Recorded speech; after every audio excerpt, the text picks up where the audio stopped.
Ngoja nikwambie kitu. Kwenye goli la kwanza ambalo Yanga wanapata, akili kubwa alifanya Maxim pia. Kwenye eneo ambalo umetandika ukuta, we kama golikipa, mbele yako kuna mchezaji ambaye wa Yanga yupo, ameweka ukuta na we unauamini ukuta ambao yeye ameuweka. Angalie Israel Mwenda, akili yake aliyopiga mpira ule. Amepiga eneo ambalo Maxi alisimama. Wakati Israel anapiga mpira, Maxi anasogea pembeni, mpira unaingia kwenye kamba. Ukuta ambao ameutandika golikipa, hakuna hata mmoja aliyesogea kuruka juu wala kusogea upande wa kushoto. Wote walikuwa wamesimama wameganda kama masanamu ya posta. Hiyo ni miongoni mwa vithibitisho vya kwamba quality au ubora, understanding ya mpira ya wachezaji wa Tabora haina kiwango cha kuzidi kikosi cha Yanga. Nenda katazame pia magoli ambao wanakuja kufungwa, magoli mawili ambao yanakuja kufuata. Angalia safu ya ulinzi ya timu ya Tabora. Unamzungumzia miongoni mwa vitasa wa Tabora ambao wamecheza michezo mingi. Bikoko amekosa mchezo mmoja tu wa ligi.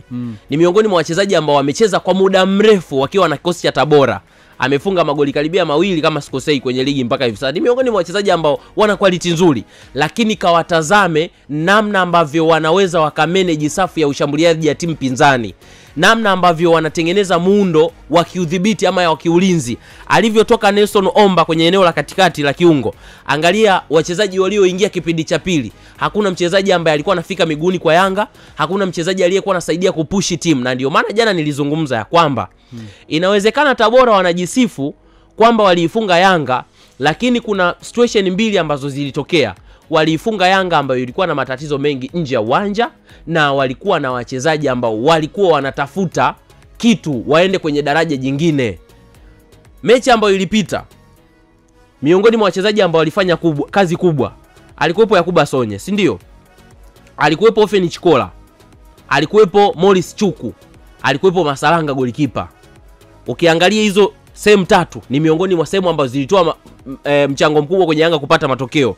Goli ambalo Munga anafunga kwenye mechi iliyopita, mashambulizi ya haraka yalianza na golikipa wa timu ya Tabora, Masalanga, ambaye sasa hivi yupo Singida. Umeshanielewa Peter? Goli ambalo Ofen Chikola anapiga cross na kwenda kufunga, pasi ilitoka miongoni mwa watu ambao walibuild ni Morris Chuku.